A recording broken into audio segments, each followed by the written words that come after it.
ఒక మాట చదువుకుందాం. ప్రకటన గ్రంథము 10వ అధ్యాయము. బలిష్ఠుడైన వేరొక దూత పరలోకము నుండి దిగివచ్చుట చూచి తిని, ఆయన మేఘము ధరించుకుని ఉండెను, ఆయన శిరస్సు మీద ఇంద్రధనస్సుండెను, ఆయన ముఖము సూర్యబింబము వలెను, ఆయన పాదములు అగ్నిస్తంభముల వలెను ఉండెను. చదవబడిన భాగము దేవుడు మన వినికిడిలో ఆశీర్వదించును గాక.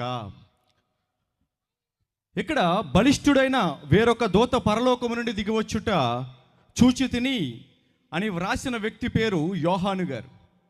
యేసుక్రీస్తు ప్రభుల వారు భూమి మీద జీవించిన ఆ దినములలో ఆయన శిష్యులుగా 12 మంది ఉంటూ ఉండగా, అందులో చిన్న శిష్యుడుగా యేసుక్రీస్తు ప్రభుల వారి రొమ్మును ఆనుకున్న శిష్యుడుగా, యేసుక్రీస్తు ప్రభుల వారి గుండె చప్పుడు ఎరిగిన శిష్యుడుగా, యేసుక్రీస్తు ప్రభుల వారు చనిపోయి తిరిగి లేచిన తర్వాత పరలోకానికి ఆరోహణమై వెళ్ళిపోయిన చాలా సంవత్సరాల తర్వాత ఆయన పరలోకంలో ఇచ్చిన దర్శనమును గురించి రాసిన ఈ యొక్క ప్రకటన గ్రంథంలో ఈ మాట రాసింది ఎవరంటే శిష్యుడైన యోహాను గారు. దేవునికి స్తోత్రం చెప్దాం.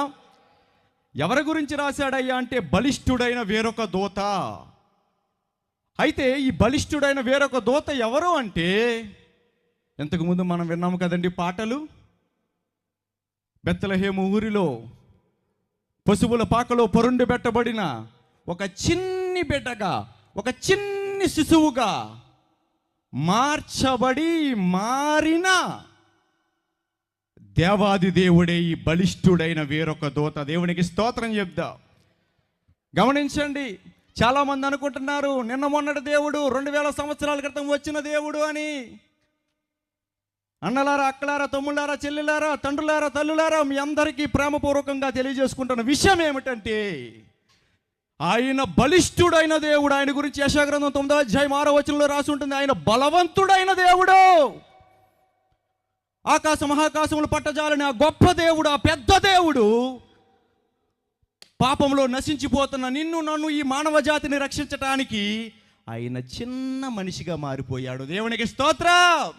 అదే క్రిస్మస్ అండి. పెద్ద దేవుడు చిన్న శిశుడు అయ్యాడు. ఎందుకో తెలుసా?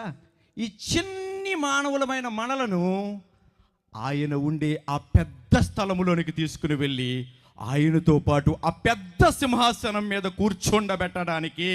దేవునికి స్తోత్రం కలుగునుగాక. ఆ పెద్ద దేవుడు అందరినీ పిలుస్తున్నాడు. ప్రయాసపడి